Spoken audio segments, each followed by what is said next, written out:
Welcome. It's so good to have you here. Now, how do I say your last name? Because I think I murdered it. No, you did it perfectly. Kohila Sivas. It's correct. Yes, that is so exciting. So I'm so happy to have you here on the stage with us today. And I would love for you to share in your own words, what is something what does leadership mean to you? Let's start there. Leadership starts with you first. It starts with myself first. So if I'm not leading myself, I can't lead others. And usually when I'm not leading myself, I am blocked. And I was a leader that was blocked back in the days, no longer, right? So leadership is all about knowing are you in flow?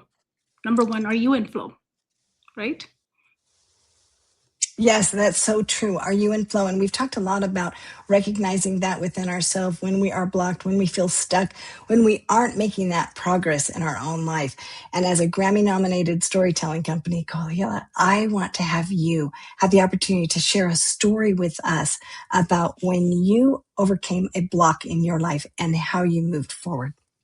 Yes, I moved to Canada as a young person at the age of 6. So when I moved there, I didn't know the language. So I was very, very by myself most of the time. I was by myself. So I decided that I would mute myself to protect myself, so that would be a great opportunity to hide that I don't know the language in a place, right? So very good protection, right? So I did that, and then I did find a companion throughout that process. So me and my companion was very close. We shared everything. We shared everything and anything and everything.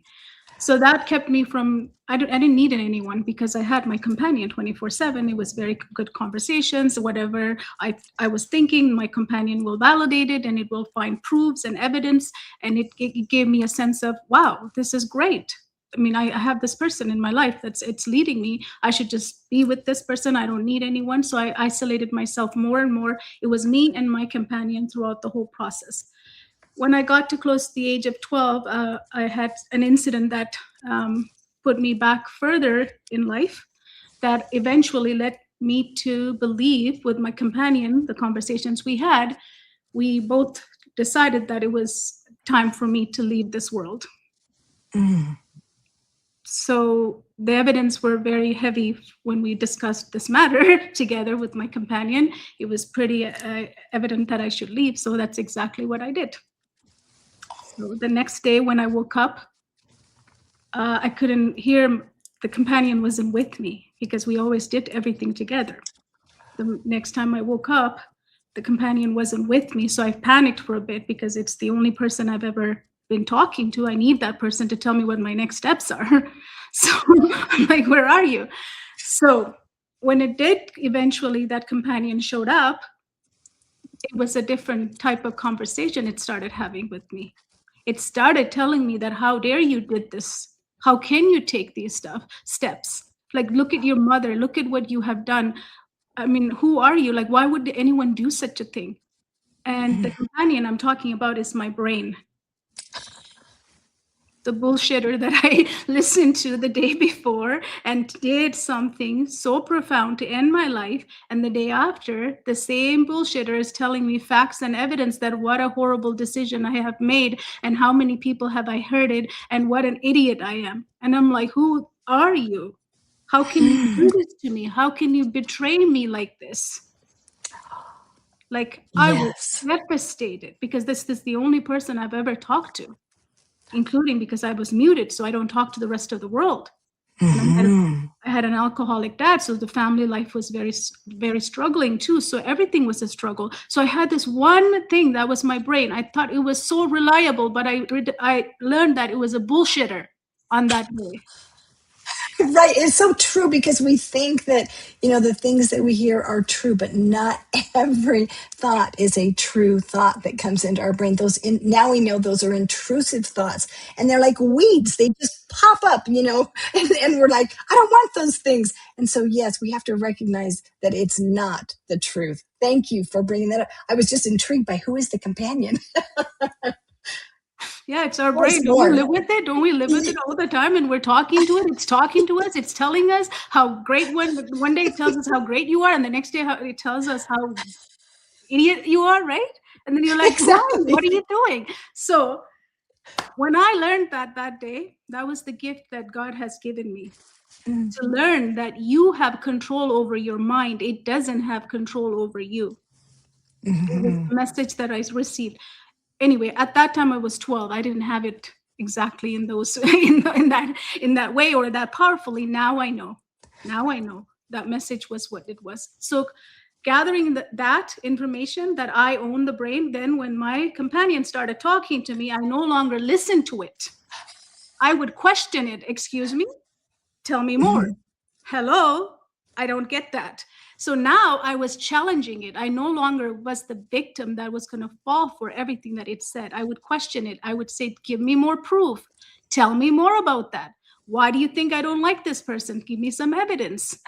Why should I do this? Tell me more reasons. So this is how I started getting to going back into the classroom and learning math. I fell in love with math because math became my therapy.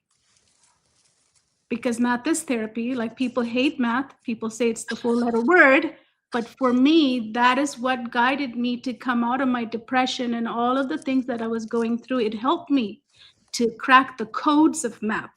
So when I cracked the codes of math, I'm like, I have to teach this to everybody. Why is all of these people teaching it in the wrong way? Why do they make it hard? So I got to get out of here and teach it to people. So I became a teacher. I mean, that's where it can be applied, right? So I became a teacher. I went inside the school system.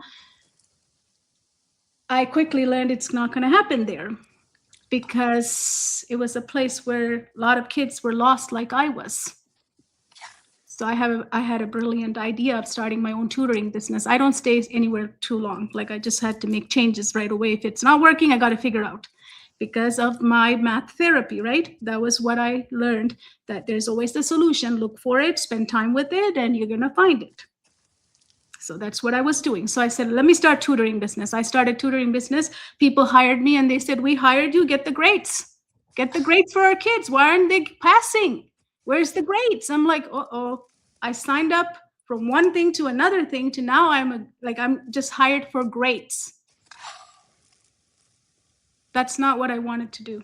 Mhm. I wanted to teach my students the power of the mind. I wanted to teach them how to become an independent thinker and a problem solver, not just go and get some grades and pass the course and pass on to the next level. So that would Mhm. happen. So when they brought these students to my office, I had the opportunity to sit with thousands of people. They brought them for math because I was a math expert, but I started looking at, why are they not able to do math? Right? Because math is easy. There's no problem with math.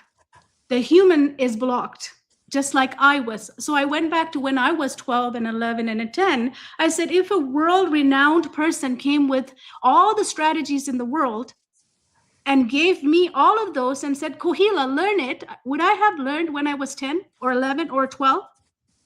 No, because I was not going to school to learn. I was going there to escape home, to live, sit on that desk, pretending to learn, to daydream, pretending to look like I know what I'm doing, is what I was doing.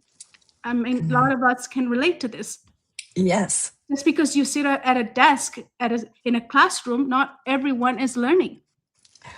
So Right. our school system was created with the assumption that we come ready to learn.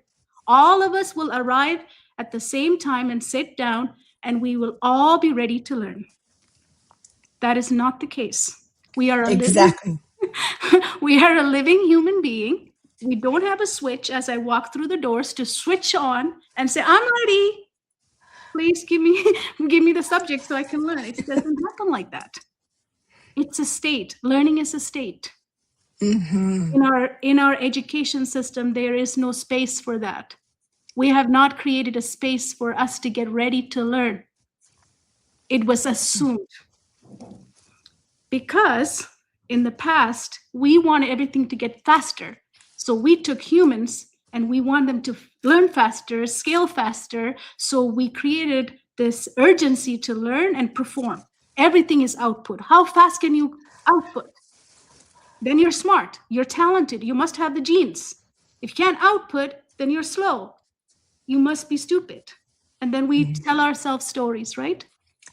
Yes. And Yes. that's And when, that's interesting too about the difference with gender in school, because many times, studies have shown that schools cater to the female mind, and the male mind is, especially younger, is much more hands-on and kinetic learning and movement oriented, and to not have that structure that caters to both minds, then there's no readiness. If you don't get to go out and play and climb, and then you're not ready to learn that math. And so thank you for bringing up that readiness. yes.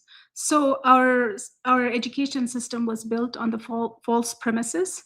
We are a living human being. We are always bombarded with so many variables. We are ever-changing person. So how can you assume that everybody is going to arrive at the same time, ready to learn, and then we're going to learn and we're going to test you and we're going to grade you and we're going to determine if you are smart or not, or fit Right. to the world or not? Yeah. So I stopped doing that in my tutoring business because I had the opportunity. I'm the boss. So when they came in, they're like, teach them math. I said, I'm not going to teach you math. I'm going to look at why can't you do math? Like, what is the problem here? So the Yeah. students are like, you don't want to do math? You're not going to help me with math homework? I'm like, no, I just want to talk to you. Because I just went back to what did I need when I was 10-year-old and 11-year-old and a 9-year-old? What did I need? I needed somebody to see me. I needed somebody to look into my eyes and figure out what is going on internally inside of me. Even though I'm just 9, I have things inside of me that's going on. I don't have to be 20 to say that. I am 9. I have things going inside of me. So I started doing that, and they started opening. And they would tell me things that were blocking them, that they would tell me what their brain were telling them. So I started digging into their conversation. I said, tell me more what your brain is telling you. Tell me more, tell me more. And when we started that conversation, and when I was able to teach them how to talk to their brain and take control over their brain and master their brain, guess what happened? Then I gave them the math and they started doing it on their own. And they would ask questions. They would say, can we do it like this? Can I try it this way? Is this okay to do it this? I think I can do it this way too. I'm like, exactly. Now we're learning. Before we were pushing. There's a difference between learning and stuffing and pushing somebody content. Mm-hmm. That's exactly what happened. That's how I got so successful. Hundreds and hundreds of people came to me because I wasn't teaching them math, but in the end, they got the results what they wanted. They always passed math. They always fell in love with math. And they said, it's my favorite subject. That is beautiful. You do hear that. I used to say that when I was in school. Math was so hard. I stayed every day after school to work with my high school teacher when I was taking algebra and trigonometry. And I was so grateful because he loved me so much and cared, and he helped me so much. And I was able to, go on to advanced studies. But it was because he made it different. And I remember when my children were struggling, and I would say to them, talk to your brain and tell your brain, I'm going to be able to figure this out. And the things that we say to our brain either close down our ability to learn and our receptiveness, or opens our ability to absorb and to look at it differently. So you were so wise to be able to recognize that and to help your students see that. Yes. In fact, the conversations are different, right? Because we're all individual people, right? Another thing that we think is that everything has to fit everybody else. It's a blank statement. If it works for you, then it works for the whole world. No, it doesn't work like that. We are an individualized person, so we need to look at our soul print biology. We are born with the soul print biology. What does that look like? And where in that soul print biology systems are you blocked? So then I started mapping the system by system where they're blocked, so that I can get the results at the neurological level, not just mindset work. All of those things work only if the person is ready, right? In flow and ready, all of the strategies work. So far, I've been traveling around different places, attending different events. What I'm receiving and what I'm, downloading from God and who I believe is that we have so many strategies. We have so many experts, like even on this stage, right? Thousands and thousands of people around the world. Everyone has solution. But the thing is, because we come from the same school system, we do not look at the readiness piece first. Readiness is the foundation, right?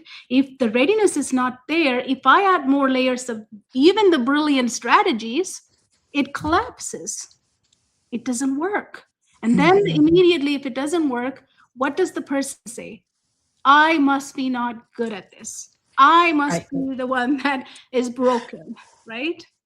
So it goes back into that identity loop, right? Then they create a pattern and then they shut down further. And then now we have stacked over blocks that we have to identify which is blocking which.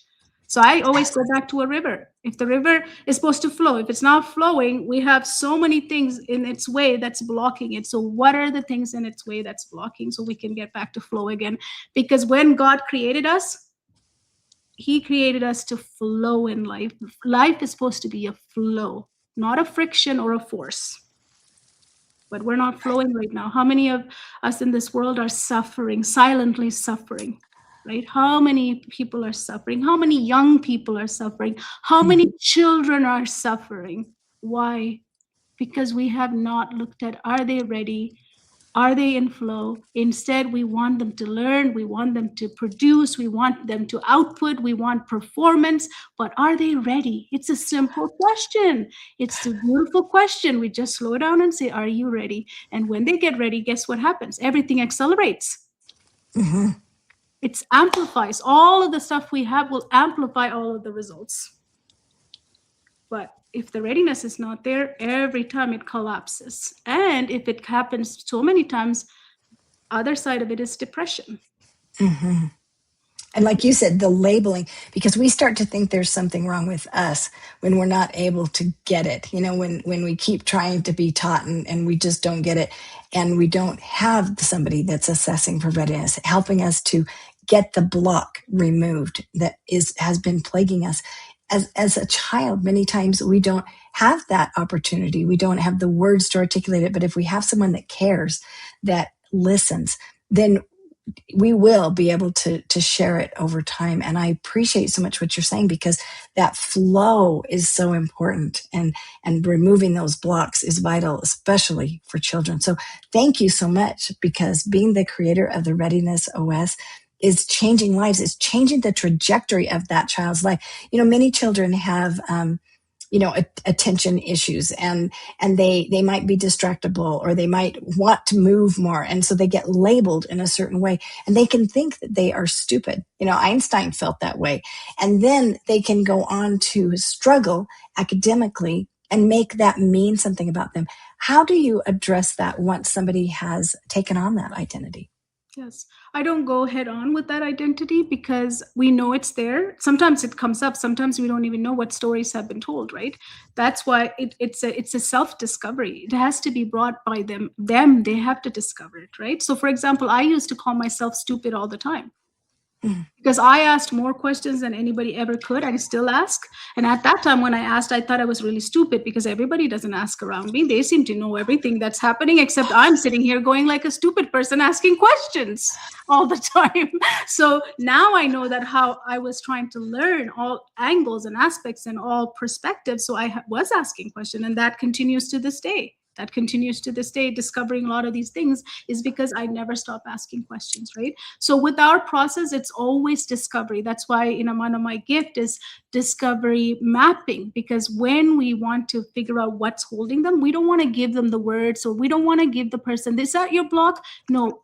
When we are able to provide and hold a space for somebody, it comes up automatically. These things will like come up, and whatever surfaces is what starts to be the block, and the names and the brain conversation that happens, right? And and then when we are able to bring awareness, because my step number one is awareness. Without awareness, nobody can do anything, right? Everybody says that too. So awareness is number one, because when I'm aware what my brain is having conversations with me, and I also know that my brain can say whatever it wants. We can never trust our brain.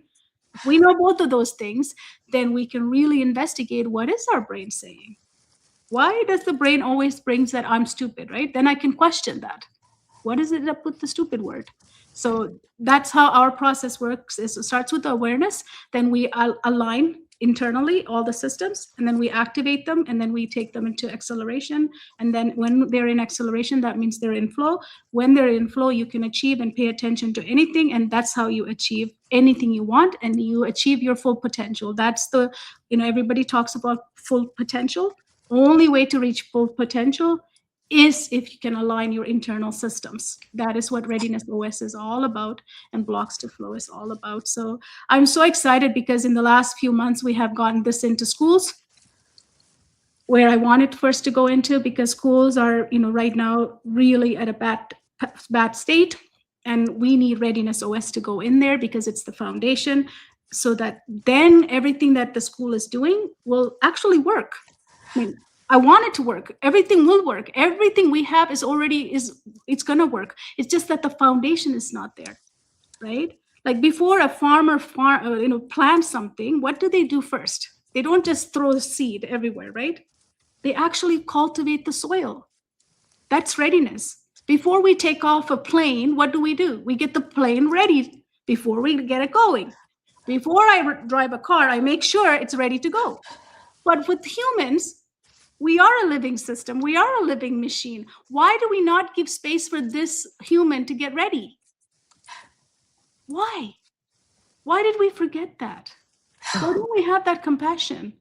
Why don't we give out of the school day? Why don't we give first 30 minutes for this human to get ready? Every human to get ready. Wouldn't that be wonderful? Oh, yes. What about at work? Why don't we give our workers, our employees, and teach them how to get ready? Wouldn't that make the performance go up? Instead of saying perform, get to perform. Yeah, I know. I can't because I'm blocked. What about teaching them how to unblock and notice and become aware so that performance increases as a byproduct? I want people to start looking at these as a byproduct versus the starting point. And it's not anyone's fault. It's because our school system was designed that way. Mm-hmm. It's not with any intention. It's the way it is. Now we have opportunity to change. Look, all the consciousness we have in this, even in this platform. How much have we grown up as human beings, right? With this consciousness, can we make the switch to honor this human? Can we make a change to honor this human as this is a machine, it's a living system. We need to give opportunity for this system to get ready to do anything, including learning, including living, including leading themselves and leading others. Can we give that? That is my prayer. That is my hope. And that's what I want. And we're not going to stop because we have a big goal. We want to serve 1.5 billion humans by 2035. Ending human suffering, because we have what it takes to end the suffering, which is Readiness OS. Start with readiness. Ask anyone you're serving, are they ready? Simple question. If you look at them and if your eye says they're not ready, then investigate why they're not ready. Thank you. Thank you so much, Kahila. This is so beautiful because, what you're talking about, this awareness, this compassion for people, that empathy, I feel that in your heart. And I believe that because of the way that you suffered, as a child and not being able to communicate and not having the ability to interact with others because you didn't have the language ability. Now you know what that feels like to be blocked and you want to remove those blocks for others. So congratulations on getting Readiness OS in the schools, because to be able to have the opportunities for educators to now help children to remove those blocks, to be ready, to be able to learn, to be able to absorb, and then to be empowered to be able to apply what they are learning. And then they will move forward in their life. They will have a different vision of themselves and of their identity. So beautiful work that you are doing. Congratulations. I'm so proud of you for everything and for your mission to bring this, to how many billions is your goal? 1.5 billion humans. Billion with a B. With a B, and I might go to C too, but it's just the next letter. It's not that far away. But I do want to leave with one thing for our audience. I do have a gift, but that's separate. But here, I wanted to say that we're so uprooted as human beings, right? throughout the whole world. We're so uprooted and we're not connected. We feel connected. We're so disconnected. So I want to really, what I say is come home to this person here. Come home to yourself. And everybody says, how do you do that, Kohila? I know you always say that. So I wanted to leave that as a gift for everybody who's watching. So if you want to ever come home, the only reason that you're not home is because your bullshitter brain is talking about your past.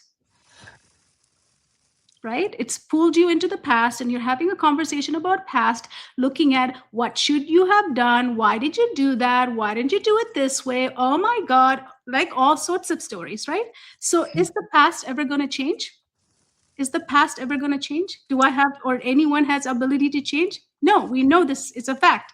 So why are we letting our bullshitter brain to tell us about our past as if it's a boxing match we're going to play and I'm going to beat you up for the rest of the day? So we're going to sit here and waste our time and energy and keep it going. So why don't we cut the nonsense and say, brain, cut the crap out and let it go? Is there a lesson we need to learn from there? Pick it up and come here and now. Because this moment here is the only moment we have. We don't have any other moments, right? So another place our bullshitter brain likes to take us is where? To the future. The future. Oh, yes. I mean, we have to plan the future. Come on. Otherwise, what's the point of life? I got to know what's going to happen tomorrow. And what about next year? I have to plan everything. Yes, it's good to think about it. But how many of us set goals and failed miserably? How many times in our lives? Right? Because what happens when we're planning our future is our brain is helping us. It projects the past and it wants us to create a future through those lenses. And usually it's full of fear. It's like, what if it doesn't happen like that? Oh, last time you said something like that, you always fail. So I don't think you're going to get that this time. So what is the point of letting our brain play with our future like that when we don't have any control over our future anyway? So we have this brain telling us all of these things. What does that create in life? Anxiety. What do we have right now that is so gripping the world? Anxiety, right? And fear and anxiety. So who's doing this? Our brain. We say, oh, the world and the news. No. It's inside of us, our brain. If we can control our bullshitter, we don't need to think about the future. The future is not in our hand. Only the Creator has it. It's available to us. Why don't we bless it and release it? And that allows me to do what? Bring myself here and now. Yes. And when I'm here and now, I can do something because all my focus is here. This is what coming home is like. Because I'm home, because I'm not in the past, I'm not in the future. I'm here, peacefully here. So from here, I can look at what do I need to do? What is my next step? What can I do today? So our energy is focused. So that is also flow. In this state, you're flow. In this moment, you're flowing, right? So I want to ask you something, Karen, right now. Could you? We all are breathing right now. You're breathing, right? Yes, I'm breathing. Is it possible for you to take the breath you took yesterday? No. You took breath yesterday, right? Yes. Yes. Can we take that breath together that you and I did? No, it's not possible. Okay, that's kind of silly. Let's go to the future. Can you take the breath you're going to take tomorrow at this time with me? No. Let's try it. No. Not possible. What is the only thing that's possible? Now. This is the only breath we have. This is the only moment we have. So my message is don't let your bullshitter bullshit you 24/7. Take control of it. Tell your brain who's the boss and take ownership of it and be here and now. And you'll be in flow and you'll be home and you can accomplish anything you want and live your full potential. Be the leader you want, be the parent you want, be the teacher you want.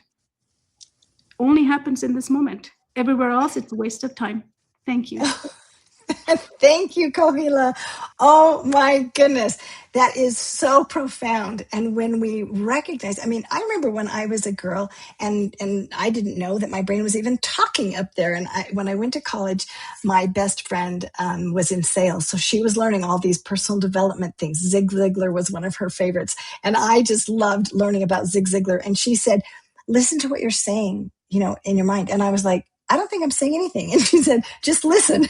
And I listened, and I couldn't believe the chatterbox that I was up there. And that's when I realized all the lies, just like you said, that were being told to me that I thought were true. And so for children to learn this at a young age, powerful, Colia, powerful. And the audience is just loving this. Marie Claude was just saying how awesome for children to learn to be in flow. Oh, so thankful. You have so many, you obviously have a very large community that loves you dearly. Tracy Tate was commenting about, imagine the possibilities if we could raise and teach children with this kind of a foundation. Wow. I could go on and on with all of the comments, but I just want you to know We do have a that huge what you, community. We do have a huge yes, community because this is the missing link to human development and learning and living and leading. It is the missing link, and it is it here, is. and we're ready to put it in anywhere it needs to be. We're ready to collaborate. That's my word of the year, is collaboration. So if anybody watching and you want us to lay the foundation for anything else to amplify and accelerate, we're ready. We're ready to collaborate.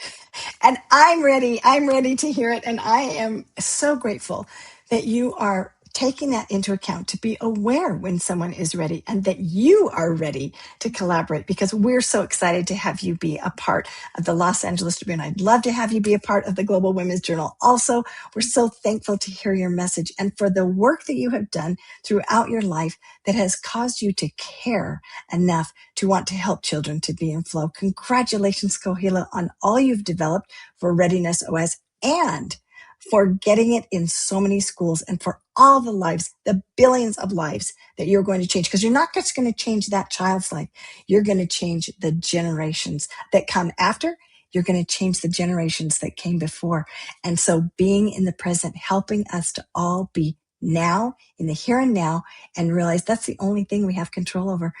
Thank you. That's beautiful. You have a beautiful soul. We are so grateful that you were here with us Thank today. you so much. And thank you for all the work you're doing. I told you last night, you're just amazing. So thank you. Thank you. Thank you so much. We love your mission. We're so grateful you were here today.